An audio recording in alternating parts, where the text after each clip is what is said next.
Hello everyone, welcome all. स्वागत है आप सभी का वेदांत क्लासेस के इस ऑनलाइन प्लेटफॉर्म पे। कैसे हैं आप सभी? सभी मस्त होंगे, स्वस्थ होंगे और अपनी अपनी तैयारी में व्यस्त होंगे।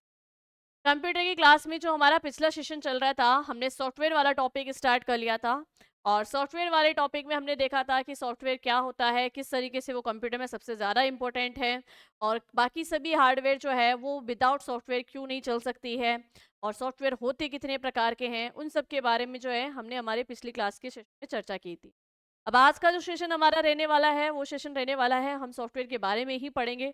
और हम एक एक करके सॉफ्टवेयर के बारे में पढ़ेंगे कि भाई सिस्टम सॉफ्टवेयर क्या है, सिस्टम सॉफ्टवेयर के अंदर क्या क्या पॉइंट्स आएंगे, है ना। और साथ ही साथ हम देखेंगे एप्लीकेशन सॉफ्टवेयर वगैरह। तो सॉफ्टवेयर वाले चैप्टर पे ही हमारे जो है आज का सेशन रहने वाला है। तो चलिए स्टार्ट करते हैं हम लोग आज का सेशन। और सबसे पहली चीज़ कि भाई हम थोड़ा सा पहले एक क्विक रिवीजन लेते हैं। सॉफ्टवेयर क्या होते हैं? तो भाई ऐसा समूह, प्रोग्रामों का ऐसा समूह जिसको सिर्फ हम देख सकते हैं लेकिन छू नहीं सकते हैं, और जो फिजिकल रूप से हमारे सामने विद्यमान नहीं होता है, वो होते हैं सॉफ्टवेयर। और विदाउट सॉफ्टवेयर हमारा कंप्यूटर सिस्टम कुछ भी नहीं है। जितनी भी हार्डवेयर डिवाइस है, like input device, output device, processing device, वो सभी डिवाइस जो है वो काम भी किसके बेस पे करती है? सॉफ्टवेयर के बेस पे। यानी कि उनसे जब हमें काम करवाना है, सभी इनपुट डिवाइस से काम कराना है, सभी आउटपुट डिवाइस से काम कराना है, तो उनको ऑर्डर देने के लिए उनके जो निर्देश होंगे, निर्देश किसके पास होंगे? भाई सॉफ्टवेयर के पास होंगे। सॉफ्टवेयर जो है एक तरीके से हार्डवेयर को कंट्रोल भी करता है। ठीक है, तो चलिए अब उसके आगे हम पढ़ते हैं कि फिर हमने कल स्टार्ट कर लिया था सिस्टम सॉफ्टवेयर। और सिस्टम सॉफ्टवेयर के अंतर्गत हम लोग ऑपरेटिंग सिस्टम सॉफ्टवेयर के बारे में पढ़ना स्टार्ट कर चुके थे। क्या होता है भाई ऑपरेटिंग सिस्टम सॉफ्टवेयर? एक ऐसा सॉफ्टवेयर जो कंप्यूटर को बनाते समय ही कंप्यूटर के मेमो मतलब कंप्यूटर को बनाते समय ही कंप्यूटर में पहले से इंस्टॉल कर दिए जाते हैं। और जब कंप्यूटर का निर्माण हो जाता है और कंप्यूटर को जब पहली बार ऑन करते हैं, तो सबसे पहले ऑपरेटिंग सिस्टम प्रोग्राम ही रन करते हैं। और वो प्रोग्राम ही जो है सारी इनपुट आउटपुट डिवाइस को चेक करते हैं, सारी डिवाइसेस को कंट्रोल में रखते हैं। यानी सारा काम कंप्यूटर के अंदर उसी ऑपरेटिंग सिस्टम के द्वारा होता है। अब ऑपरेटिंग सिस्टम सॉफ्टवेयर में फिर हमने पढ़ा था कि कार्य के आधार पे ऑपरेटिंग सिस्टम सॉफ्टवेयर कौन कौन से होते हैं। तो कार्य के आधार पे जो है हम लोगों ने बैच ऑपरेटिंग सिस्टम सॉफ्टवेयर को पढ़ चुके थे, जिसमें एक काम को बैच बनाकर पेज के रूप में सीपीयू के पास प्रोसेस के लिए भेजा जाता है, इसलिए इसको page processing operating system software कहा गया था। फिर हमने पढ़ा था एक होते हैं मल्टी प्रोग्रामिंग। ठीक है, मल्टी प्रोग्रामिंग जब एक साथ कंप्यूटर एक से अधिक प्रोग्राम को एक समय पे ही रन कर सके, तो वो ऐसे सॉफ्टवेयर जो है वो कहलाते हैं मल्टी प्रोग्रामिंग ऑपरेटिंग सिस्टम। क्या कहलाते हैं भाई? Multi programming operating system. ठीक है, इसके अलावा हम बात करें तो एक आते हैं मल्टी प्रोसेसिंग ऑपरेटिंग सिस्टम, जहाँ पर एक काम को करने के लिए एक से अधिक प्रोसेसर को आपस में कनेक्ट करके छोड़कर फिर एक काम करवाया जाए, तो मल्टी प्रोसेसिंग ऑपरेटिंग सिस्टम। यहाँ तक जो है हम लोग हमारी पिछली क्लास के अंदर चर्चा कर चुके थे, और शायद लाइक हमने एम्बेडेड ऑपरेटिंग सिस्टम को भी पढ़ लिया था, है ना। एम्बेडेड ऑपरेटिंग सिस्टम जो विशेषकर एक किसी कार्य के लिए ही बने हैं, एम्बेडेड ऑपरेटिंग सिस्टम। चलिए, और इसके अलावा डिस्ट्रीब्यूटेड ऑपरेटिंग सिस्टम, जो कार्य को बांट कर कंप्लीट करते हैं, तो डिस्ट्रीब्यूटेड ऑपरेटिंग सिस्टम एक ही कार्य को छोटे छोटे भागों में बांटकर फिर सीपीयू अगर प्रोसेस करता है, वहाँ जो ऑपरेटिंग सिस्टम काम करता है वो होता है डिस्ट्रीब्यूटेड ऑपरेटिंग। चलिए अब उसके आगे देखते हैं हम। नेक्स्ट आता है real time operating system. Real time operating system की बात करें तो ऐसे सॉफ्टवेयर जो एक वास्तविक समय पर, मतलब जो दिया गया समय है या उसको काम करवाने के लिए जो समय सेट कर दिया गया है, उसी समय पर कोई मशीन रेस्पॉन्स करती है ना, तो वो ऑपरेटिंग सिस्टम जो होता है वो होता है रियल टाइम ऑपरेटिंग सिस्टम। मतलब वास्तविक समय पर वो अपना कार्य शुरू करते हैं ना, तो वो कहलाता है रियल टाइम ऑपरेटिंग सिस्टम। अब रियल टाइम ऑपरेटिंग सिस्टम जो है ऐसा, इन इन रियल टाइम ऑपरेटिंग सिस्टम हम देखना चाहे तो किस क्षेत्र में हो सकता है? जैसे मिसाइल्स के क्षेत्र में हम देखते हैं कि मिसाइल्स को जब लॉन्च किया जाता है तो उसका एक फिक्स टाइम होता है और उस टाइम पे वो लॉन्च हो जाती है। रॉकेट प्रक्षेपण आप देख लीजिए, रॉकेट प्रक्षेपण में भी एक टाइम फिक्स होता है, उस टाइम से रॉकेट जो है प्रक्षेपित हो जाता है, रॉकेट लॉन्च हो जाता है। तो भाई ऐसी जगह जब स्पेशली हम कह सकते हैं कि जो रियल टाइम ऑपरेटिंग सिस्टम है वो विज्ञान के क्षेत्र में सबसे ज़्यादा उपयोग किया जाने वाला ऑपरेटिंग सिस्टम सॉफ्टवेयर है। But real time operating system की मैं अगर बात करूं तो इसके अंदर भी ये जो है रियल टाइम ऑपरेटिंग सिस्टम दो प्रकार का हो सकता है। एक तो होता है hard real time operating system, जिसके अंतर्गत बिल्कुल एक सेकंड की भी देरी बर्दाश्त नहीं होती है ना। और एक होता है soft real time operating system, जिसमें 1 सेकंड या 1 मिनट की देरी चल सकती है, लेकिन 1 मिनट से ज़्यादा नहीं, है ना? भई देरी हो सकती है, लेकिन 1 सेकंड 1 मिनट इससे ज़्यादा देरी नहीं होगी। बाकी ये अपने वास्तविक समय पे ही क्या करेंगे, वास्तविक समय पे ही रिस्पॉन्स देंगे। तो ऐसे ऑपरेटिंग सिस्टम जो होते हैं, वो होते हैं रियल टाइम ऑपरेटिंग। ठीक है, रियल टाइम ऑपरेटिंग सिस्टम। इस प्रकार के ऑपरेटिंग सिस्टम रियल टाइम अर्थात वास्तविक समय पर कार्य करते हैं। जैसे मिसाइल सिस्टम, जहां एक निश्चित समय में मिसाइल को लॉन्च करना ही होता है। इनका उपयोग परमाणु रिएक्टरों, उपग्रहों का संचालन, रेलवे आरक्षण, वायुयान नियंत्रण व चिकित्सा के क्षेत्र में इस प्रकार के ऑपरेटिंग सिस्टम का यूज किया जाता है। रियल टाइम ऑपरेटिंग सिस्टम जो है वो मेनली दो प्रकार के होते हैं। एक होता है hard real time operating system और एक होता है सॉफ्ट रियल टाइम ऑपरेटिंग। तो hard real time operating system के लिए आप देख लिख सकते हो यहाँ पे कि भाई hard real time operating system software जो है, इसमें इस प्रकार के सॉफ्टवेयर में एक सेकंड की भी देरी एक सेकंड की भी देरी नहीं चल सकती। अगर 1 सेकंड की भी देरी होगी तो फिर जिस काम की या जिस उद्देश्य के लिए वो टाइम सेट किया गया है, अगर वो उस टाइम में ज़रा-सी भी देरी हो गई तो फिर वो उद्देश्य या वो कार्य होगा ही नहीं। सपोज़ कर लो किसी मिसाइल को अगर जिस टाइम के लिए कि भई इस टाइम पे लॉन्च होनी चाहिए, अगर उसमें hard real time operating system का यूज़ किया गया है, उसमें अगर 1 सेकंड की भी देरी हो गई तो फिर वो मिसाइल लॉन्च नहीं। समझ में आई ये बात? नेक्स्ट देखिए, नेक्स्ट होता है सॉफ्ट कॉपी। तो भाई soft real time operating system जिसमें एक टाइम की देरी चल सकती है। तो यहाँ हम लिख सकते हैं कि इसमें इसमें 1 सेकंड या 1 मिनट की देरी 1 मिनट की देरी चल सकती है। 1 मिनट की देरी चल सकती। चले आगे। तो रियल टाइम ऑपरेटिंग सिस्टम समझ में आ गया। तो आपको एग्जाम में इसका एग्जाम्पल देके पूछा जा सकता है कि रियल टाइम ऑपरेटिंग सिस्टम का कौन सा एग्जाम्पल है, या टाइम शेयरिंग ऑपरेटिंग सिस्टम में से किस प्रकार की मशीन पे लगा हुआ है। तो इस तरीके के इनके एग्जाम्पल देके आपसे पूछे जा सकते हैं, तो आपको ये सारे एग्जाम्पल भी ध्यान में रखने हैं। चलिए अब आगे बात करें, कार्य के आधार पे तो हमने ऑपरेटिंग सिस्टम कंप्लीट कर लिए हैं। अब हम पढ़ेंगे यूजर इंटरफेस के आधार पे। भाई यूजर किस तरीके से अपनी बात कंप्यूटर तक पहुंचा सके और कंप्यूटर भी किस तरीके से वापस यूजर को रेस्पॉन्स दे सके। यानी यूजर और कंप्यूटर के बीच जो ये मतलब बातचीत हो रही है, यूजर और कंप्यूटर के बीच में जो ये संचार हो रहा है, वो किस माध्यम से होगा। तो भाई यूजर के इंटरफेस के आधार पे, भाई इन दोनों के बीच में, यूजर और कंप्यूटर के बीच में जो संचार हो रहा है, डाटा का संचार किया जा रहा है, वो संचार क्या कहलाता है, डाटा संचार कहलाता है इंटरफेस। क्या कहलाता है भाई, इंटरफेस। अब ये इंटरफेस के आधार पे अगर हम बात करें तो ऑपरेटिंग सिस्टम दो प्रकार के होते हैं। एक होता है सीयूआई आधारित यानी कि कैरेक्टर यूजर इंटरफेस।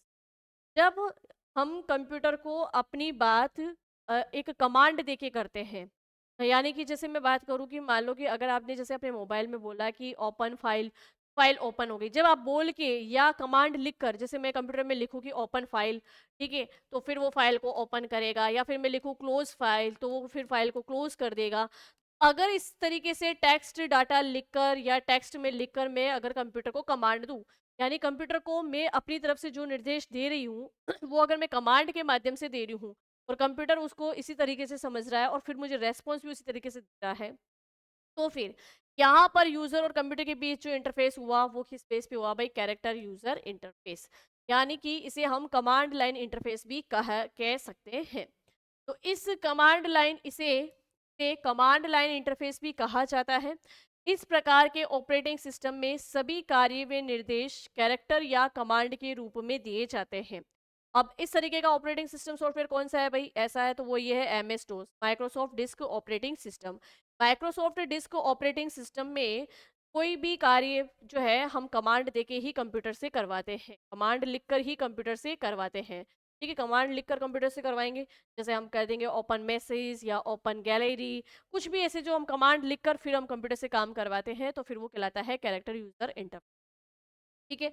सेकंड अगर मैं बात करूं तो सेकंड आता है इसका जीयूआई यानी graphical user interface. Graphical user interface का मतलब है कि आपकी डेस्कटॉप स्क्रीन पे कोई आइकन बना होगा, उस आइकन को आप सेलेक्ट करके फिर वहीं से आप डायरेक्ट अपना काम करते हैं, ओपन करते हैं। जैसे हमारे फ़ोन की मैं बात करूँ तो हमारे फ़ोन में देखो मैसेज का आइकन अलग होता है, गैलरी का आइकन अलग होता है, व्हाट्सअप का आइकन अलग होता है और हम उस पे क्लिक करके ही डायरेक्ट हम व्हाट्सअप को खोल लेते हैं। हम फ़ोन में कभी ऐसे टाइप नहीं करते हैं कि ओपन व्हाट्सएप या ओपन मैसेज, ओपन गैलरी। हम डायरेक्ट उसको खोल लेते हैं ग्राफ के माध्यम से। भई वहाँ पे उसका आइकन बना हुआ है, तो ग्राफिक के माध्यम से हम जब इंटरफ़ेस कर रहे हैं, तो वो कहलाता है ग्राफिकल यूज़र इंटरफ़ेस। देखो यहाँ पर ये हमारे कंप्यूटर की क्या है भई, डेस्कटॉप स्क्रीन है। इस डेस्कटॉप स्क्रीन पे देखो यहाँ पर बहुत सारे आइकन बने हुए हैं। अब इनमें से जिस आइकन को आप ओपन करना चाहते हो, अब ये आइकन किसी भी प्रोग्राम या फाइल के हो सकते हैं, है ना? कोई भी फाइल या फ़ोल्डर हो सकता है ये। आप जिस फाइल को खोलना चाहते हैं डायरेक्ट इसको सेलेक्ट करके इस पे क्लिक किया, वो फाइल आपकी ओपन हो जाएगी, ठीक है? चलिए, तो आइकन को सेलेक्ट करके या आइकन पे जाके और फिर हम अगर कर रहे हैं मतलब ग्राफ़िक्स पे जाकर हम अगर कोई बातचीत हमारे कंप्यूटर तक पहुँचा रहे हैं, वैसा वो कंप्यूटर रिस्पॉन्स कर रहा है, तो फिर वो कहलाता है ग्राफिकल यूज़र इंटरफ़ेस। अब जो ये ग्राफिकल यूजर इंटरफेस है, इसका आविष्कार किया था जेरोक्स कंपनी द्वारा। इसका आविष्कार किसके द्वारा हुआ है भाई? जेरोक्स कंपनी के द्वारा हुआ है। इस प्रकार के ऑपरेटिंग सिस्टम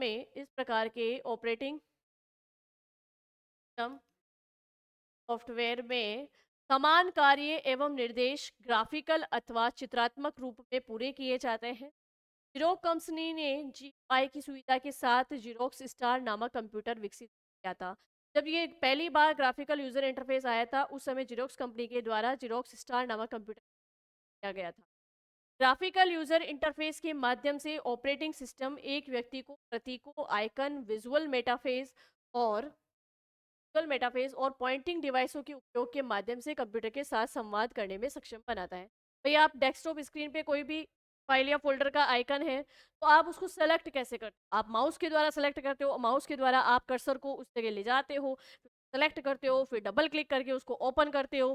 भई पॉइंटिंग डिवाइस, माउस क्या है? हमारी पॉइंटिंग डिवाइस है, पॉइंट कर रही है ना भई, कर्सर को पॉइंट करने का काम कर रही है।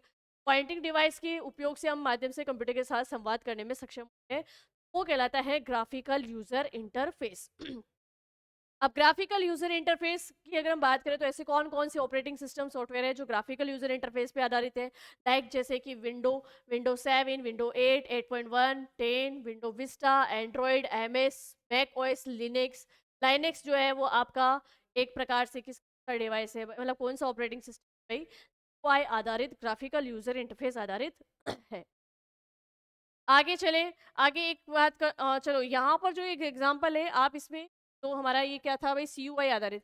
इस सीयूआई पे आप यूनिक्स को भी लिख सकते हैं। यूनिक्स भी जो है इसमें कमांड लाइन, मतलब कमांड लाइन के द्वारा ही कंप्यूटर से इंटरफेस किया जा सकता था, तो यूनिक्स भी इसका एग्जांपल हो सकता है।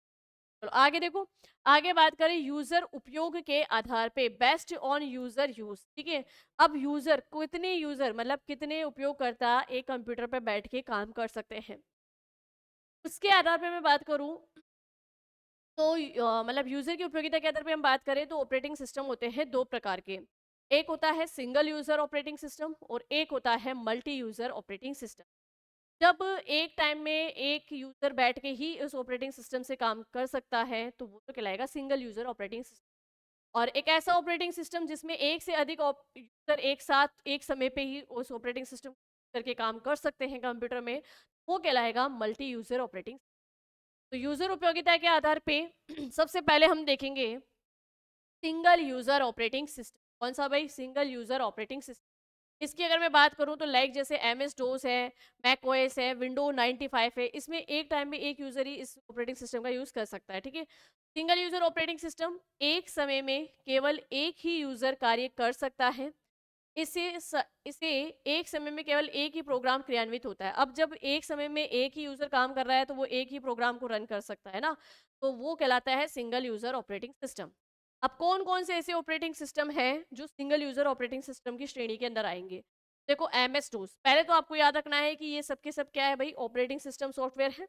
अब इनमें से ये सारे एम एस डोस माइक्रोसॉफ्ट इसका operating system, Mac OS Macintosh operating system, window 95, window के वर्जन स्पेशली याद रखना, विंडो 95, विंडो 98, विंडोज, है ना, विंडोज मैक, विंडो और विंडो सी, ये सभी जो है क्या है भाई, सिंगल यूजर ऑपरेटिंग सिस्टम है। यानी इन ऑपरेटिंग सिस्टम पे एक समय में एक ही यूजर बैठ के काम करेगा। और एक यूजर जब बैठ के काम करेगा तो वो उस समय एक प्रोग्राम को ही रन कर सकता है, वो एक साथ 2 प्रोग्राम भी इस पे रन नहीं कर सकता है, ठीक है? अब आगे बढ़ते हैं और आगे देखिए आगे आता है मल्टी यूजर ऑपरेटिंग सिस्टम। कौन सा भाई? Multi user operating system. Multi user operating system में कई यूजर एक ही समय में कंप्यूटर में स्थित डाटा का उपयोग कर सकते हैं एवं उस डाटा पर प्रोसेसिंग कर सकते हैं। इस ऑपरेटिंग सिस्टम का प्रयोग नेटवर्क से जुड़े कंप्यूटर सिस्टम करते हैं। लाइक मैंने आपको बताया था कल की क्लास में भी, जब हम नेटवर्क टोपोलॉजी पढ़ेंगे तो नेटवर्क टोपोलॉजी में एक से अधिक कंप्यूटर एक ही नेटवर्क से कनेक्ट हुए हुए होते हैं, या हम कह सकते हैं 3-4 कंप्यूटर को नेटवर्क की सहायता से हम जो है कनेक्ट कर सकते हैं आपस में, ठीक है? अब ये जो मल्टी ऑपरेटिंग सिस्टम है, मल्टी यूजर ऑपरेटिंग सिस्टम, इस प्रकार में क्या होगा कि जैसे ये पांचों कंप्यूटर पे अलग अलग यूजर बैठा है, या यूजर ए बैठा है, या यूजर बैठा है, सी या डी और या ई। अब इसमें इन कंप्यूटर में स्थित डाटा जो है सब में समान रूप से डाटा हो सकता है, भाई नेटवर्क से कनेक्ट है, नेट से कनेक्ट है, तो सब में समान डाटा हो ही सकता है। अब समान डाटा का उपयोग ये सारे यूजर एक समय में एक साथ कर सकते हैं ना, कर सकते हैं, तो भाई यहाँ पर प्रोसेसिंग का काम भी एक साथ हो सकता है। तो इस प्रकार के जो ऑपरेटिंग सिस्टम होते हैं वो कहलाते हैं मल्टी यूजर ऑपरेटिंग सिस्टम। अब मल्टी यूजर ऑपरेटिंग सिस्टम कौन कौन से हैं? देखो जैसे लाइक लाइनेक्स हो गया, लाइनेक्स आपका मल्टी यूजर ऑपरेटिंग सिस्टम है। यूनिक्स आपका हो गया। अब यूनिक्स के लिए आप एक लाइन लिख लेंगे यहाँ पे, भाई यूनिक्स जो है आपका, ये यूनिक्स जो है एक प्रकार से मल्टी यूजर ऑपरेटिंग सिस्टम है, मल्टी यूजर ऑपरेटिंग सिस्टम है, लेकिन ये एक प्रकार से कमांड लाइन, क्या है भाई? कमांड लाइन ऑपरेटिंग सिस्टम, यानी सीयूआई बेस्ड है। ये क्या है भाई? सीयूआई बेस्ड है, मल्टी यूजर है बट सीयूआई बेस्ड है, ठीक है? नेक्स्ट देखो विंडो एंटी, विंडो एंटी जो है वो आपका मल्टी यूजर ऑपरेटिंग सिस्टम है। विंडो एक्सटी मल्टी यूजर है।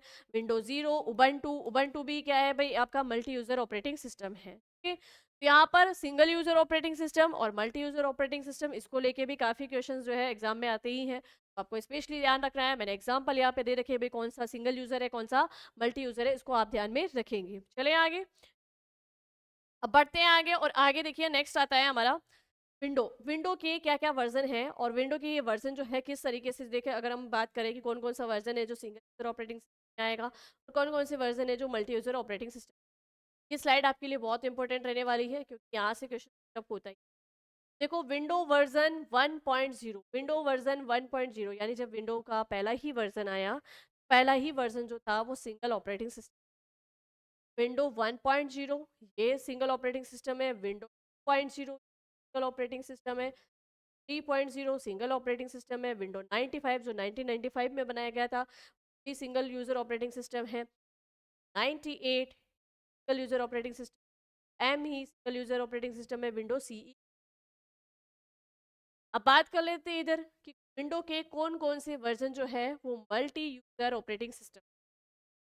तो मल्टी यूजर ऑपरेटिंग सिस्टम की बात करें तो लाइक जैसे विंडो एनटी हो गया, विंडो एनटी आपका मल्टी यूजर ऑपरेटिंग सिस्टम है। विंडो 2000 ये भी मल्टी यूजर ऑपरेटिंग सिस्टम है। विंडो एक्सपी, विंडो 7, विंडो 8 और विंडो 10 ये मल्टी यूजर ऑपरेटिंग। तो यहाँ पर आपको क्या करना है कि इन सारे एग्जाम्पल को एक बार तो अच्छे से याद कर ही लेना है, ताकि जब एग्जाम में इस टाइप का क्वेश्चंस आपके सामने आ जाए कि निम्न में से विंडो का कौन सा वर्जन जो है वो मल्टी यूजर ऑपरेटिंग सिस्टम, आप पहचान कर सको। सिंगल यूजर पूछ ले तब भी आप पहचान कर सको, या नहीं है कि क्वेश्चन आ जाए कि निम्न में से कौन सा विंडो का सिंगल यूजर ऑपरेटिंग सिस्टम नहीं, आप उसमें भी अपनी पहचान कर सको। आपको ये याद करने। अब आगे बढ़ते हैं और आगे जो आता है वो आता है ऑपरेटिंग सिस्टम के कार्य, यानी फंक्शंस ऑफ ऑपरेटिंग सिस्टम। तो हमने ऑपरेटिंग सिस्टम के टाइप्स पढ़ लिए हैं कार्य के आधार पे, यूजर इंटरफेस के आधार पे, और उसके अलावा हमने कि भाई इंटरफेस के आधार पे पढ़ लिया, यूजर की उपयोगिता के आधार पे पढ़ लिया। तो हमने सारे ऑपरेटिंग सिस्टम जो है लगभग पढ़ लिए हैं, और मतलब ऑपरेटिंग सिस्टम के प्रकार को लेके भी क्वेश्चन तो आते ही हैं, ठीक है? अब बात करते हैं कार्य कि भाई ऑपरेटिंग सिस्टम के मेन कार्य क्या है। समझना, ऑपरेटिंग सिस्टम का सबसे पहला मेन कार्य है यूजर इंटरफेस। मैंने कल ही एक ग्राफ के माध्यम से आपको बताया था कि कोई भी उपयोगकर्ता किसी भी एप्लीकेशन, सॉफ्टवेयर या किसी भी ऐप का यूज यूजर होता है। अब उसने कोई ऐप डाउनलोड कर लिया है, मतलब कोई भी एप्लीकेशन जो है वो डाउनलोड कर ली है। अब इस एप्लीकेशन को वो रन करना चाहता है, इस एप्लीकेशन को वो ऑन करना चाहता है। इस एप्लीकेशन को ऑन भी कैसे कर सकता है? जब उस यूजर के जिसके अंदर उसने एप्लीकेशन डाउन की है, लाइक मान लो अगर उसने कंप्यूटर में डाउनलोड की है, या मान लो उसने मोबाइल में डाउन की है, तो जिस डिवाइस के अंदर भी उसने डाउनलोड की है या जिस डिवाइस में भी उसने इंस्टॉल की है, तो अगर उसकी डिवाइस के अंदर ऑपरेटिंग सिस्टम है तो ही ये एप्लीकेशन सॉफ्टवेयर जो है वो काम करेगा, अदरवाइज काम नहीं करेगा। यानी कि सिस्टम सॉफ्टवेयर तो होना ज़रूरी है, और सिस्टम सॉफ्टवेयर में भी क्या होना सबसे ज़्यादा ज़रूरी है, ऑपरेटिंग। यानी इस यूज़र का इंटरफेस, कि भाई ये यूज़र इस एप्लीकेशन को ओपन करे और इसके सारे फंक्शंस को देखे, सारे फीचर्स को देखे, उसके सारे निर्देश जो है ऑटोमेटिकली कंप्यूटर में पहुंच जाए, कंप्यूटर के पास पहुंच जाए। के लिए उसके पास में क्या होना ज़रूरी है, ऑपरेटिंग ज़रूरी। यूज़र के बाद कंप्यूटर तक पहुंचे के लिए हमारे पास में कौन सा होना भैया, देखो कंप्यूटर एवं यूजर के मध्य संपर्क स्थापित करने के लिए ऑपरेटिंग सिस्टम होना आवश्यक है। पहला तो ऑपरेटिंग सिस्टम का कार्य क्या है, यूजर इंटरफेस बनाना, यूजर इंटरफेस करना। अब दो प्रकार के इंटरफेस होंगे जो हम पढ़ चुके हैं, एक CUI character user interface, command line user interface भी कहते हैं, ग्राफिकल यूजर इंटरफेस, ग्राफिकल।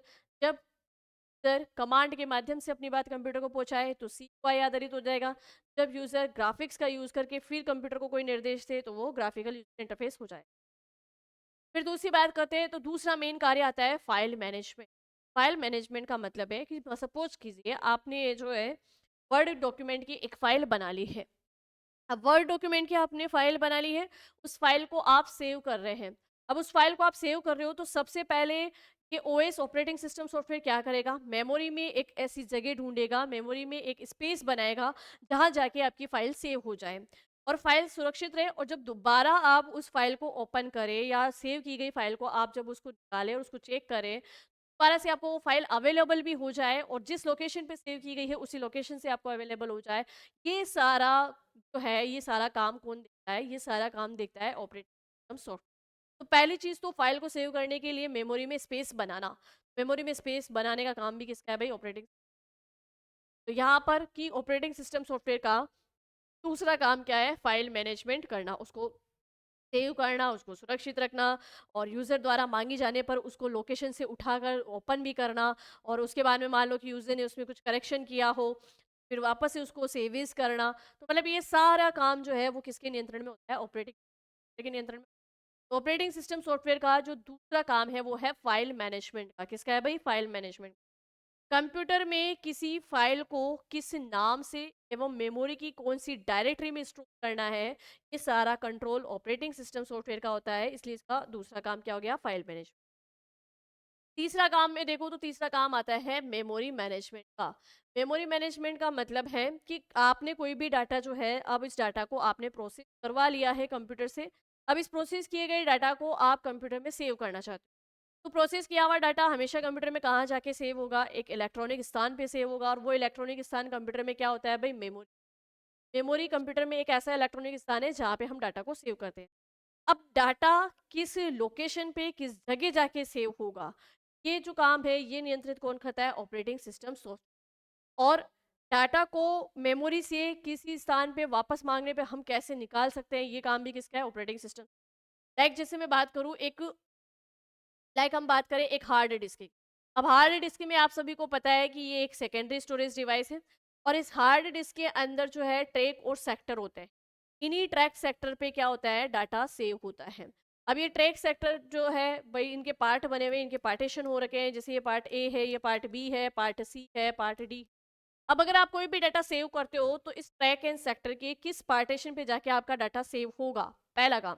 दूसरा, मान लीजिए कि वो डाटा सेव हो गया है यहाँ पे डी वाले सेक्शन, यहाँ पे जाके सेव हो गया, और फिर कुछ और एक्स्ट्रा डाटा भी आपने सेव किया है, तो इन सब ट्रैक एंड सेक्टर पे डाटा सेव हो गया, ठीक है। अब जब इस डाटा को आपको दोबारा भविष्य में जरूरत पड़ी तो आपने ये डाटा उस मेमोरी से निकालना चाहा, तो उस मेमोरी में किस लोकेशन पे जो डाटा आप चाह रहे हो, तो आपकी आवश्यकता के अनुसार उस डाटा को आप सर्च कर रहे हो, वो डाटा इस ट्रैक एंड सेक्टर पे किस लोकेशन पे किस जगह जाके सेव है, वहां से उसको खोजना और यूजर के सामने बताना। तो ये दोनों ही काम जो है, ये दोनों ही काम कंप्यूटर के अंदर कंट्रोल करता है। ये दोनों ही काम कंप्यूटर में कंट्रोल करता है भाई, ऑपरेट।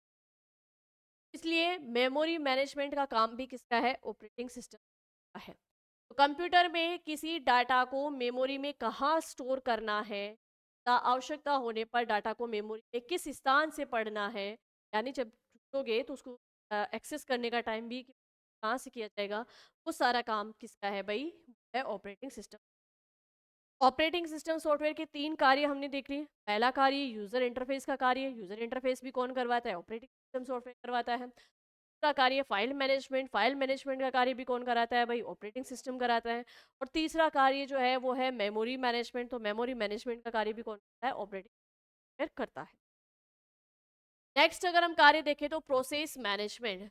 प्रोसेस मैनेजमेंट की अगर मैं बात करूं तो भाई कि जैसे कि सीपीयू जो है किसी काम को करने के लिए कितना समय लेगा, भाई किसी भी प्रोग्राम को रन करने के लिए भी कितना समय लेगा, कोई काम आपने दे दिया है, कोई डाटा आपने इनपुट कर दिया है, उस डाटा को प्रोसेस करने में उसको कितना समय लगेगा, और प्रोसेस किए गए डाटा को सही तरीके से सही मेमोरी की लोकेशन पे पहुंचाने में कितना समय लगेगा। तो मतलब ये सारा कंट्रोल, ये सारा नियंत्रण भी कौन देखता है? ऑपरेटिंग सिस्टम देखता है। तो एक तरीके से ऑपरेटिंग सिस्टम सॉफ्टवेयर का जो नेक्स्ट वर्क आता है, नेक्स्ट कार्य जो हम पढ़ेंगे वो पढ़ेंगे प्रोसेसर मैनेजमेंट। नेक्स्ट काम देखो इसका प्रोसेस मैनेजमेंट। इसके अंतर्गत ये निर्धारित किया जाता है कि किसी प्रोग्राम के द्वारा कार्य करने के लिए प्रोसेसर को कितना समय देना है एवं कार्य को कैसे करना है। समझ में आई ये बात?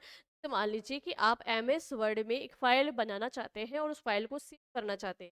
एक तरीके से आपने फाइल, भाई एमएस वर्ड प्रोग्राम आपने ओपन किया है, उसमें आपने काम किया, उसमें आपने टेक्स्ट टाइप किया और उसकी एक फाइल बनाई है।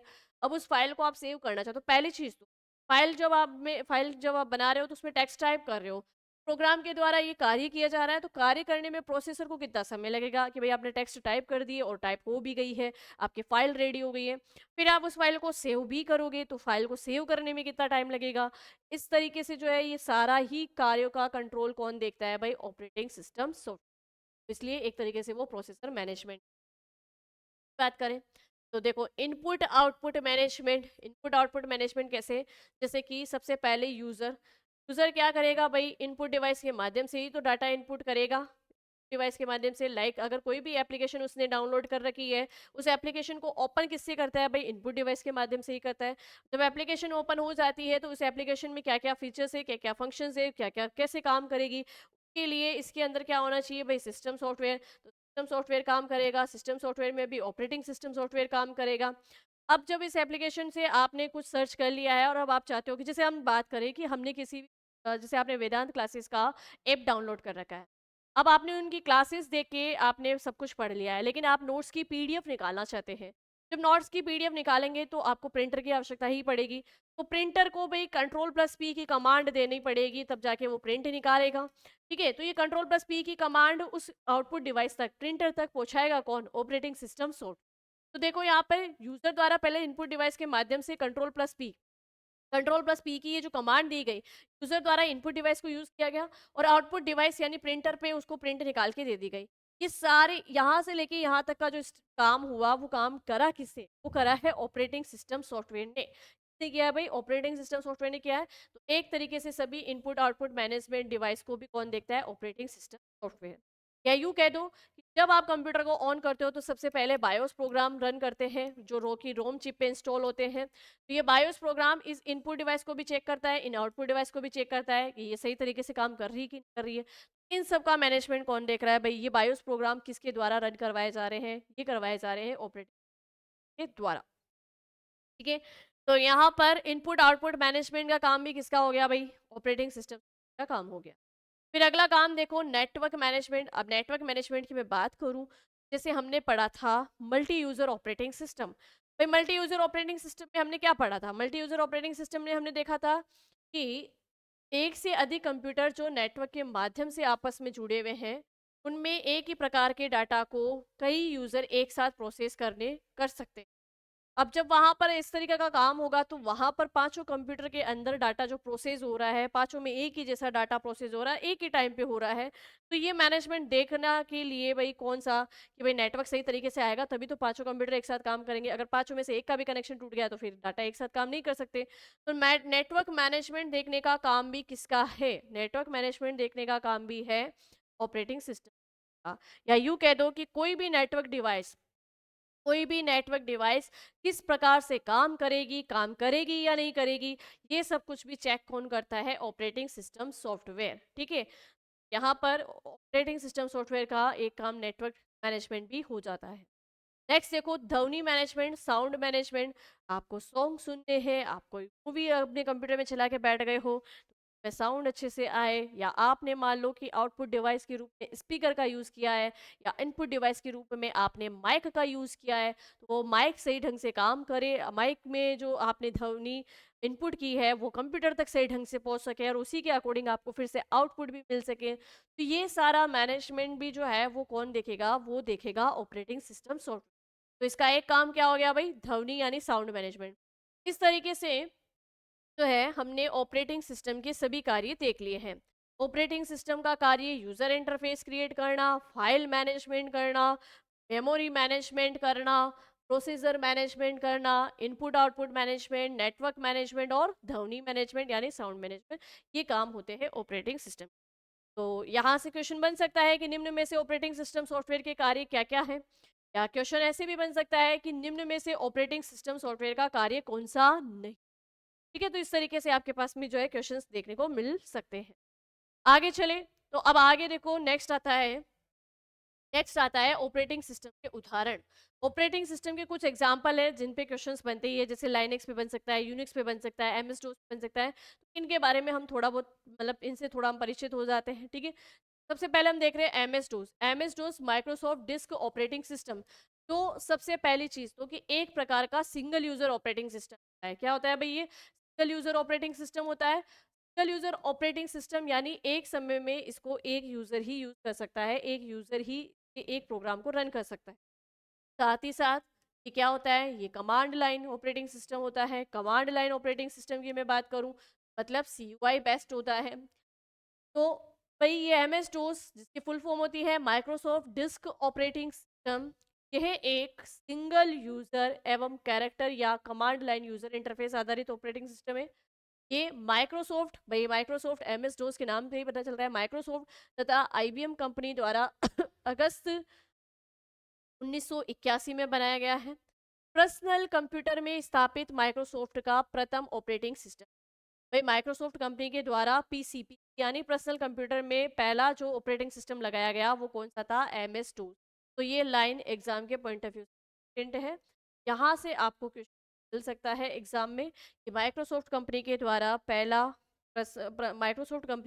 पर्सनल कंप्यूटर में लगाया गया पहला ऑपरेटिंग सिस्टम है तो एमएस डोस। क्लियर है यहाँ पे। फिर आगे बात करते हैं, आगे आता है लाइनेक्स ऑपरेटिंग सिस्टम। यह एक ओपन सोर्स सॉफ्टवेयर है। ओपन सोर्स सॉफ्टवेयर का मतलब क्या होता है, ओपन सोर्स सॉफ्टवेयर की मैं बात करूं तो ऐसे सॉफ्टवेयर जिनके सोर्स कोड भी फ्री मिलते हैं। ऐसे सॉफ्टवेयर जिनके सोर्स कोड फ्री मिलते हैं। जब आप इस सॉफ्टवेयर को खरीदते हैं तो इस सॉफ्टवेयर के सोर्स कोड भी आपको साथ में फ्री में मिलेगा। अब ये सोर्स कोड क्या है, और एक होता है ऑब्जेक्ट कोड। चलो पहले इस पे चर्चा कर लेते हैं, सोर्स कोड और ऑब्जेक्ट कोड क्या होता है। देखना कि कंप्यूटर के अंदर हम लैंग्वेज की बात करें, कंप्यूटर के अंदर अगर हम लैंग्वेज की बात करें तो लैंग्वेज होती है दो प्रकार की। अब जो ये प्रोग्रामिंग लैंग्वेज, भाई कोई भी प्रोग्राम कोई भी सॉफ्टवेयर तो लिखा जाएगा, अब वो लिखे जो जिस भाषा में लिखा जाता है वो कहलाती है प्रोग्रामिंग भाषाएं। भाई किसी भी सॉफ्टवेयर की कोडिंग जो है किस लैंग्वेज में की गई है, वो कोई भी प्रोग्राम जो है कोड किया गया है तो उसके लिए कौन सी भाषा यूज की गई। अब उसको कोड करने के लिए, उसको लिखने के लिए जो भाषा उपयोग में ली गई है, पहली चीज तो वो भाषाएं कहलाती है प्रोग्रामिंग भाषाएं। किसी भी प्रोग्राम को लिखने के लिए, किसी भी प्रोग्राम की कोडिंग करने के लिए जिन भाषा का उपयोग किया जाता है वो कहलाती है प्रोग्रामिंग भाषा, या उसे हम कहेंगे कंप्यूटर में प्रोग्रामिंग लैंग्वेज। क्या कहेंगे भाई, प्रोग्रामिंग लैंग्वेज। तो कंप्यूटर के अंदर प्रोग्रामिंग लैंग्वेज जो है मेनली होती है टू टाइप्स की। एक होती है low level language,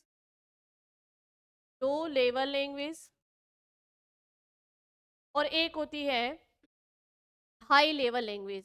high level language कि इनके बारे में भी हम जो है लैंग्वेज वाले चैप्टर में चर्चा करेंगे डिटेल से पूरी, कि भाई लो लेवल लैंग्वेज क्या है, हाई लेवल लैंग्वेज क्या है। वैसे हमने जब जनरेशन ऑफ कंप्यूटर की पढ़ी थी तो हमने लो लेवल लैंग्वेज और हाई लेवल लैंग्वेज से हम पहले ही इंट्रोड्यूस हो चुके हैं, पहले ही परिचित हो चुके हैं। ठीक है, अब जो लो लेवल लैंग्वेज है ये होती है निम्न स्तरीय भाषाएं, निम्न स्तरीय भाषाएं। ठीक है, और जो हाई लेवल होती है वो होती है उच्च स्तरीय भाषाएं। वर्तमान में जितने भी सॉफ्टवेयर क्रिएट किए जा रहे हैं, जितने भी सॉफ्टवेयर बनाए जा रहे हैं, उन सॉफ्टवेयर को प्रोग्राम करने के लिए जिन प्रोग्रामिंग भाषाओं का यूज़ किया जा रहा है वो है हाई लेवल लैंग्वेज। तो मतलब अभी जितने भी सॉफ्टवेयर बन रहे हैं वो सभी सॉफ्टवेयर किस में प्रोग्रामिंग हो रहे हैं भाई, इस हाई लेवल लैंग्वेज में हो रहे हैं। और मैं बात करूँ हमारे कंप्यूटर की, तो हमारे कंप्यूटर को तो सिर्फ एक ही लैंग्वेज समझ में आती है और वो उसकी लैंग्वेज होती है 01 वाली लैंग्वेज। ये 01 वाली लैंग्वेज उसको समझ में आती है, 01 की कोडिंग से ही कंप्यूटर समझता है, बाकी कुछ नहीं समझता है। अब प्रोग्राम आपने हाई लेवल लैंग्वेज में जो है, प्रोग्राम आपने हाई लेवल लैंग्वेज में कोडिंग किया है, लेकिन हमारा कंप्यूटर समझेगा सिर्फ 01। अब ये 01 की भाषा क्या होती है भाई, मशीनी भाषा होती है। मशीनी भाषा एक लो लेवल लैंग्वेज है, निम्न स्तरीय भाषा है, ठीक है। इसके अलावा मैं बात करूं तो एक असेंबली भाषा होती है, वो भी क्या है, निम्न स्तरीय भाषा है। तो अब हमारा कोई भी प्रोग्राम है, जैसे मैं सपो आपको एक बात बताती हूँ कि जैसे कि मान लीजिए कि आपने कोई इंटरनेट से कोई वेबसाइट ओपन करी है। अब वेबसाइट पर उसके वेब पेज पे जो भी कोडिंग कर रखी है वो हाइपरटेक्स्ट मार्कअप लैंग्वेज में कर रखी है। और हाइपरटेक्स्ट मार्कअप लैंग्वेज क्या है भाई, एक प्रकार की हाई लेवल लैंग्वेज है। अब हाई लेवल लैंग्वेज है, ये कंप्यूटर को समझ में नहीं आएगी, तो आपको करना क्या पड़ेगा, पहले तो हाई लेवल लैंग्वेज में लिखे गए प्रोग्राम को, हाई लेवल लैंग्वेज में लिखे गए सभी प्रोग्राम की कोडिंग को आपको चेंज करना पड़ेगा मशीनी भाषा में। चेंज करना पड़ेगा मशीनी भाषा में। तो जिस भाषा के अंदर जो प्रोग्राम लिखा गया है, जिस भाषा के अंदर जो प्रोग्राम लिखा जाता है, उस भाषा का कोड तो कहलाता है सोर्स कोड। क्या कहलाता है भाई, सोर्स कोड कहलाता है। और जिस भाषा में आप उसको कन्वर्ट करके कंप्यूटर में भेजते हो, या कंप्यूटर में जिस भाषा में वो कन्वर्ट होके फिर प्रोसेस करता है, वो उसका कहलाता है ऑब्जेक्ट कोड। क्या कहलाता है भाई, ऑब्जेक्ट कोड, ठीक है। अब हाई लेवल लैंग्वेज चाहे कोई सी भाषा ले लियो, जैसे हम बात करते हैं इंटरनेट की मेन भाषा होती है जावा भाषा, ठीक है। इंटरनेट पे जावा भाषा में कोडिंग की होती है। अब इंटरनेट पे कोई भी सूचना जावा भाषा में कोडिंग की हुई है, लेकिन जब आप इंटरनेट से कोई सूचना प्राप्त करोगे और आपको कंप्यूटर रेस्पॉन्स देगा, तो उस कंप्यूटर के बीच के अंदर जो प्रोसेस हो रहा है वो सारा मशीनी लैंग्वेज में चेंज होके फिर प्रोसेस होता है। तो यहाँ पर अगर जावा में कोडिंग की है तो जावा तो क्या हो गई भाई, सोर्स कोड हो गया। जावा में कोडिंग तो क्या हो गई, सोर्स कोड। और आपको इसको कन्वर्ट किस में करना पड़ेगा, ऑब्जेक्ट कोड, तब जाके आपका काम होगा, तब जाके आपके कंप्यूटर को समझ में आएगा। तो ऐसे सॉफ्टवेयर जिनको जब आप खरीदते हैं तो साथ ही साथ इनके सोर्स कोड भी आपको फ्री में मिलते हैं, तो वो कहलाते हैं ओपन सोर्स सॉफ्टवेयर। क्या कहलाते हैं, ओपन सोर्स सॉफ्टवेयर। वो मार्केट में आपको फ्री भी मिलेंगे, और वो फ्री मिल रहे हैं तो उसके साथ उसके सोर्स कोड भी फ्री में मिल रहा है। अब सोर्स कोड फ्री में मिल रहा है, इसका फायदा क्या, इसका मतलब फायदा क्या, इसका फायदा ये है कि जब सोर्स कोड फ्री में मिल रहा है तो कोई दूसरा यूजर क्या कर सकता है, उस सोर्स कोड को चेंज कर सकता है, और उस प्रोग्राम को भी क्या कर सकता है, उस प्रोग्राम में कुछ भी चेंज कर सकता है, और उस प्रोग्राम को चेंज करके अपने नाम से जो है मार्केट में लॉन्च कर सकता है। मतलब कुछ अगर आपको चेंज करना है, तो अगर आपको सोर्स कोडिंग पता है कि भाई इसकी सोर्स कोडिंग इस लैंग्वेज के अंदर की गई है, उसी लैंग्वेज में आप कुछ भी जो है उसके अंदर ऐड कर सकते हो, उस प्रोग्राम में कोई भी परिवर्तन कर सकते हो, और फिर उसको जो है दोबारा से आप अपने नाम से उसको लॉन्च कर सकते हो। तो ये फायदा है सोर्स कोड जब भी आपको फ्री में मिलता है। कोई प्रोग्राम आपको फ्री में मिला है, कोई सॉफ्टवेयर आपको फ्री में मिला है, लेकिन साथ ही साथ सोर्स कोड भी की जानकारी भी आपको फ्री में मिल गई है, तो फिर आप उसका यूज कर सकते हो और अपने नाम से उसको कर सकते हो। तो होता है मार्केट में काफी कुछ ऐसा होता है कि कॉपी पेस्ट चलता ही है।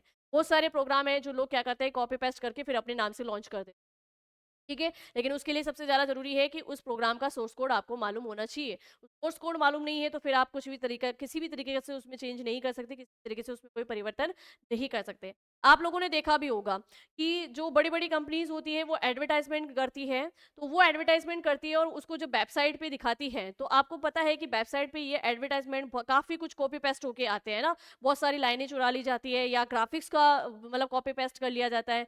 तो ये कैसे पॉसिबल है कि उनको सोर्स कोड मालूम होते हैं किसी कंपनी का जिन्होंने कॉपी पेस्ट किया है, तो उनके प्रोग्राम का सोर्स कोड उनको मालूम है, तभी वो चेंज कर पा रहे हैं, तभी वो उसमें परिवर्तन करके और अपने नाम से लॉन्च कर पा रहे हैं। इसलिए सोर्स कोड जो है फ्री में होने का मतलब इसका फायदा क्या है, ठीक है। चलें आगे, समझ में आ गया होगा आपको कि भाई सोर्स कोड किसे कहते हैं और ऑब्जेक्ट कोड किसे कहेंगे, ये दोनों चीजें समझ में आई होगी, और सोर्स कोड फ्री होने का फायदा वो भी आपको समझ में आया। चलिए लाइनेक्स जो है, लाइनेक्स आपका एक ओपन सोर्स सॉफ्टवेयर है। ओपन सोर्स सॉफ्टवेयर का मतलब आप इसको फ्री में इंस्टॉल कर सकते हो, फ्री में डाउनलोड कर सकते हो, फ्री में आप इसको खरीद सकते हो, साथ ही साथ में इसका सोर्स कोड भी फ्री में। चलिए आगे देखो, आगे बात करते हैं। आगे देखिए कि इसका विकास किसने किया, तो लाइनेक्स ऑपरेटिंग सिस्टम का विकास किया था लिनेस टोरवाल्ड ने। किसने किया था भाई, लिनेस टोरवाल्ड ने। और उन्हीं के नाम के सम्मान में इसका नाम भी क्या रखा गया है, लिनेक्स। क्या रखा गया है भाई, लिनेक्स रखा। ये एक मल्टी यूजर ऑपरेटिंग सिस्टम है, यानी नेटवर्क से जुड़े हुए एक से अधिक कंप्यूटर में लिनक्स ऑपरेटिंग सिस्टम यूज किया जा सकता है, और एक से अधिक यूजर उस पर बैठ के एक साथ काम भी कर सकते हैं, एक ही प्रोग्राम को एक समय पे रन भी करवा सकते हैं। आगे बात करें यूनिक्स ऑपरेटिंग सिस्टम जिसका विकास हुआ था 1969 में, केन टॉन टॉम्पसन, डेनिस रिच, इन दोनों ने मिलकर इसका क्या किया है, विकास किया है। कैन टॉमसन और डेनिस रिची, कैन टॉमसन और डेनिस रिची, दो इंजीनियरों ने मिलकर इसका निर्माण किया है। ठीक है, सर्वप्रथम असेंबली भाषा जो कि एक लो लेवल लैंग्वेज है, सर्वप्रथम असेंबली भाषा में लिखा गया, दोबारा इसको 1973 में सी प्रोग्रामिंग भाषा में लिखा गया है। तो ये लाइन इंपॉर्टेंट है भाई, यहाँ पूछा जा सकता है कि यूनिक्स को दोबारा सी लैंग्वेज में कब लिखा गया, तो 1973 में लिखा गया, और सबसे पहले इसकी जो कोडिंग की गई थी असेंबली भाषा में, मतलब पहले ये लो लेवल लैंग्वेज में प्रोग्राम किया गया था, बाद में इसको जो है हाई लेवल लैंग्वेज में प्रोग्राम किया गया है। आगे देखिए, आगे नेक्स्ट आता है मेक यानी मैकिन्टोश ऑपरेटिंग सिस्टम, जो कि एप्पल कंपनी द्वारा 24 जनवरी 1984 को बनाया गया था, मतलब 24 जनवरी 1984 को लॉन्च किया गया था, ये एप्पल कंपनी के द्वारा किया गया है। और इस ऑपरेटिंग सिस्टम की क्या ऐसी स्पेशलिटी है भाई, ये ऑपरेटिंग सिस्टम जो है मैकिन्टोश ऑपरेटिंग सिस्टम के लिए आप ये लिख लोगे भाई, एप्पल कंपनी द्वारा जब इसको लॉन्च किया गया है तो हम कह सकते हैं कि एंड्रॉयड में जो सबसे पहला ऑपरेटिंग सिस्टम आया था वो यही था, मैकिन्टोश ऑपरेटिंग। आगे देखो, आगे हम बात करें, नेक्स्ट आता है Android operating system, open source operating system है। अब ओपन सोर्स ऑपरेटिंग सिस्टम क्या होता है, ये बार बार बताने की जरूरत ही नहीं है, समझ में आ ही चुका होगा आपको। ये मोबाइल फोन हेतु विकसित किया गया है भाई, एंड्रॉयड ऑपरेटिंग सिस्टम जो हमारे मोबाइल में ऑपरेटिंग सिस्टम चल रहे हैं वो ये के लिए विकसित किया गया है। इसका आविष्कार कब हुआ है, 23 दिसंबर 2008 को गूगल कंपनी के द्वारा। कंप्यूटर सिस्टम ऑन करना, बूटिंग के दौरान ऑपरेटिंग सिस्टम मेन मेमोरी में लोड होता है भाई। ये चलो यहाँ तक हम लोगों ने तो पहले जो मेन ऑपरेटिंग सिस्टम के एग्जांपल थे कुछ स्पेशल जिनको लेके क्वेश्चंस आते हैं उन पे हमने चर्चा कर ली। अब हम देखते हैं कंप्यूटर में बूटिंग की प्रक्रिया क्या होती है, और कल की क्लास में भी ये चर्चा हुई है। कंप्यूटर को चालू करने की प्रक्रिया कहलाती है बूटिंग। चालू करने की प्रक्रिया क्या कहलाती है, बूटिंग कहलाती है। जब कंप्यूटर को आप ऑन करते हो तो सबसे पहले जो ऑपरेटिंग सिस्टम सॉफ्टवेयर होता है वो कंप्यूटर की मेन मेमोरी, और कंप्यूटर की मेन मेमोरी क्या है भाई, रैम। मेन मेमोरी क्या है, रैम। वैसे तो मेन मेमोरी रैम एंड रोम दोनों को ही बोला जाता है, रैम एंड रोम दोनों को ही बोला जाता है, लेकिन ऑपरेटिंग सिस्टम सॉफ्टवेयर जो है सबसे पहले कहाँ पर आएगा भाई, इस मेन मेमोरी में आएगा, और मेन मेमोरी में कहाँ पर, रोम में लोडिंग होगा। कहाँ पे होगा, रोम में लोडिंग होगा। तो ऑपरेटिंग सिस्टम सॉफ्टवेयर की लोडिंग की प्रक्रिया शामिल होती है किसके अंदर, बूटिंग की प्रक्रिया में। जब ऑपरेटिंग सिस्टम सॉफ्टवेयर रोम मेमोरी में, इस मेन मेमोरी में लोडिंग होता है, रोम पर भी एक प्रोग्राम होते हैं, और वो प्रोग्राम आप सबको अब तो बहुत अच्छे से याद हो गए होंगे। कौन से प्रोग्राम होते हैं, बायोस प्रोग्राम होते हैं। बायोस प्रोग्राम क्या करते हैं, बायोस प्रोग्राम जब रन होते हैं तो सभी इनपुट आउटपुट डिवाइस को चेक करते हैं। ठीक है, तो ऑपरेटिंग सिस्टम जैसे ही रोम मेमोरी में लोडिंग करेगा उसके बाद में बायोस प्रोग्राम अपना काम शुरू करेंगे और इनपुट आउटपुट डिवाइस को चेक करेंगे। तो बूटिंग की प्रक्रिया में हम एक तरीके से ये कह सकते हैं कि जब पहली बार हम कंप्यूटर को ऑन करते हैं तो ऑपरेटिंग सिस्टम की लोडिंग की प्रक्रिया में ऑपरेटिंग सिस्टम के द्वारा बायोस प्रोग्राम को रन करवाया जाता है, और बायोस प्रोग्राम सारी इनपुट आउटपुट डिवाइस को चेक करते हैं। ऑपरेटिंग सिस्टम की लोडिंग की प्रक्रिया में इनपुट आउटपुट डिवाइस को चेक करने की प्रक्रिया भी शामिल हो गई है। ठीक है, चलिए अब आगे देखो कि जो बूटिंग होती है वो होती है दो प्रकार की, मतलब कंप्यूटर को हम दो तरीके से ऑन करते हैं। एक होती है कॉल्ड बूटिंग, जब बिल्कुल बंद पड़ा है कंप्यूटर और आप उसको पहली बार ऑन कर रहे हो। जब किसी पावर ऑफ कंप्यूटर को ऑन करते हैं, मतलब बंद हो गया है कंप्यूटर, बिल्कुल बंद पड़ा है और हम उसको पहली बार ऑन कर रहे हैं, वो तो कहलाती है कोल्ड बूटिंग। और जब किसी पावर ऑन चालू कंप्यूटर को रीस्टार्ट करते हैं, अब आप ऑन कर लिया आपने कोल्ड बूटिंग से, तो अब जब कंप्यूटर पे काम कर रहे हो तो धीरे धीरे कंप्यूटर हैंग हो रहा है या कंप्यूटर स्पीड धीमी हो गई है, आप कंप्यूटर पे काम नहीं कर पा रहे हो, तो फिर आप कंप्यूटर को क्या करते हो, रीस्टार्ट करते हो। मतलब जो पहले से चालू है कंप्यूटर उसी को आप क्या करते हो, रीस्टार्ट। हम मोबाइल में भी करते हैं ना, हम मोबाइल में भी ये काम करते हैं ताकि मोबाइल हमारा अच्छे से काम करे ना, हैंग ना हो। और तो भाई जब पहले से बंद कंप्यूटर को आप चालू करते हो वो तो कोल्ड बूटिंग है, चालू किए गए कंप्यूटर को ही रीस्टार्ट करते हो तो वो कहलाती है वार्म बूटिंग।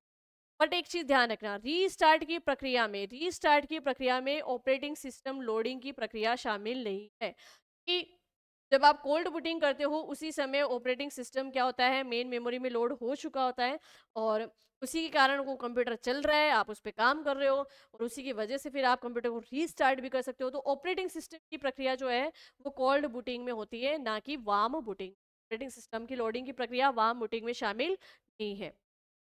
चलिए आगे देखो, BIOS basic input output system. ऐसा पूर्ण होने के पश्चात जब कंप्यूटर ऑन हो जाता है तो पूर्ण होने के पश्चात बूट स्टेप का प्रोसेस शुरू हो जाता है। जैसे कंप्यूटर को आपने ऑन किया और कंप्यूटर के ऑन होने की प्रक्रिया, यानी हम लिख सकते हैं कंप्यूटर की बूटिंग की प्रक्रिया। कंप्यूटर की बूटिंग पूर्ण होने के पश्चात बूट स्टेप का प्रोसेस शुरू होता है। ऐसे सॉफ्टवेयर जो कंप्यूटर सिस्टम की रोम चिप में स्टोर रहते हैं, ये पहले हम चर्चा कर चुके हैं। भाई रोम जो है वो एक प्रकार की फिजिकल चिप है और इस फिजिकल चिप के कारण ये क्या है भाई, हार्डवेयर है। ठीक है, और इसी हार्डवेयर पर एक प्रोग्राम इंस्टॉल किए जाते हैं और वो प्रोग्राम है बायोस प्रोग्राम। तो बायोस तो एक सॉफ्टवेयर है और ये एक हार्डवेयर है, रोम चिप। तो ये हार्डवेयर प्लस सॉफ्टवेयर दोनों का रूप है, हार्डवेयर प्लस सॉफ्टवेयर से मिलकर बनी है। तो इसलिए इसको कहते हैं फर्मवेयर। क्या कहते हैं? फर्मवेयर। ठीक है, फर्मवेयर। चलिए, सॉफ्टवेयर है और बायोस एक सॉफ्टवेयर है जो कंप्यूटर सिस्टम की रोम चिप में स्टोर रहते हैं। इसे बूटिंग या बूट स्ट्रैप कहा जाता है। क्या कहा जाता है भाई? बूटिंग या बूट स्ट्रैप। और मैंने आपको बता ही दिया है कि जब आप कंप्यूटर को ऑन करते हैं तो ऑपरेटिंग सिस्टम जो है वो मेन मेमोरी में लोड होते हैं, फिर बायोस प्रोग्राम को रन करने देते हैं, बायोस इनपुट आउटपुट डिवाइस को चेक करते हैं। भाई ये मेनली क्या है, बूटिंग वाली प्रक्रिया में ही शामिल है। कंप्यूटर सिस्टम को ऑन करते समय बायोस प्रोग्राम कंप्यूटर सिस्टम के हार्डवेयर उपकरणों की जांच करता है। जब कंप्यूटर सिस्टम ऑन होता है तो बायोस से निर्देश प्रोग्राम को लोड करता है एवं कंप्यूटर के उपकरणों के साथ अनेक प्रकार के सेल्फ टेस्ट क्रियान्वित करता है। इसे पोस्ट कहा जाता है, पावर ऑन सेल्फ टेस्ट कहा जाता है। Power on self test process, power on self test process जो है भाई कि भाई क्या करता है, ये जैसे ही बायोस जो होता है इसके अंदर जो निर्देश होते हैं, निर्देशों को सभी उपकरणों तक पहुंचाया जाता है, उनको चेक किया जाता है। तो ये जो चेक करने की प्रक्रिया है ये क्या कहलाती है? Power on self test. क्या कहलाती है भाई? पावर ऑन सेल्फ टेस्ट कहलाती है। Power on self test process पूर्ण होने के पश्चात, पावर ऑफ सेल टेस्ट होने के पश्चात बूट स्टेप का प्रोसेस शुरू होता है, जिसे बूटिंग या बूट स्टेप कहा। ठीक है, यहाँ पर ये चीज़ समझ में आ गई होगी आपको। फिर से समझ लो कि बायोस क्या है। ऐसे सॉफ्टवेयर जो कंप्यूटर सिस्टम की रोम चिप में स्टोर रहते हैं। कंप्यूटर सिस्टम को ऑन करते समय बायोस प्रोग्राम कंप्यूटर सिस्टम के हार्डवेयर उपकरणों की जांच करता है, सभी इनपुट आउटपुट डिवाइस को चेक करता है। और ये चेक करने की प्रक्रिया क्या कहलाती है? Post self the power on self test कहलाती है। जब ये पूरा हो जाता है कि भाई सारी इनपुट आउटपुट डिवाइस चेक कर ली गई है, तब बूट स्टेप प्रोसेस शुरू हो जाता है। बूटिंग या बूट स्टेप कहा जाता है, मतलब बूट स्टेप का प्रोसेस हो जाता है कि भाई अब कंप्यूटर ने सारे उपकरण को चेक कर लिया है, सब चलने के लिए तैयार है, कंप्यूटर में काम करने के लिए तैयार है। फिर उसके बाद में फाइनली आपका कंप्यूटर स्टार्ट हो चुका होता है। उसको हम कहते हैं बूटिंग या बूट। क्लियर हो गई? बूटिंग को लेके तो देखो, कोल्ड बूटिंग और वार्म बूटिंग पे बहुत क्वेश्चंस बनते हैं, तो उनको आपको ध्यान रखना है कि कोल्ड बूटिंग किसे कहते हैं और वार्म बूटिंग। चलिए, आज का हमारा जो सेशन है सॉफ्टवेयर वाले टॉपिक से रिलेटेड ही था और हमने ऑपरेटिंग सिस्टम के बाकी बचे टाइप्स देखे और साथ ही साथ में हमने जो है ये देखा कि ऑपरेटिंग सिस्टम के कार्य कौन कौन से होते हैं। और उसके बाद में हमने बात की है लैंग्वेज, मतलब लैंग्वेज के वाले टॉपिक के अंदर अब जो हमारा नेक्स्ट सेशन रहने वाला है उसमें हम पढ़ेंगे कंप्यूटर की लैंग्वेजेस, है ना, उसके बारे में पढ़ेंगे। तो यहाँ पर हमने ऑपरेटिंग सिस्टम सॉफ्टवेयर कंप्लीट कर लिया। चलिए, बने रहिए आप इसी तरीके से और रिवीजन ज़रूर कीजिएगा क्योंकि अभ्यास बहुत मस्ट होता है। जितना आप अभ्यास करेंगे चीज़ें उतनी ही ज़्यादा मजबूत, उतना ही अच्छा आपका पेपर। मिलते हैं हम हमारी नेक्स्ट क्लास में। बने रहिए आप वेदांत क्लासेस के साथ में। तब तक के लिए थैंक यू।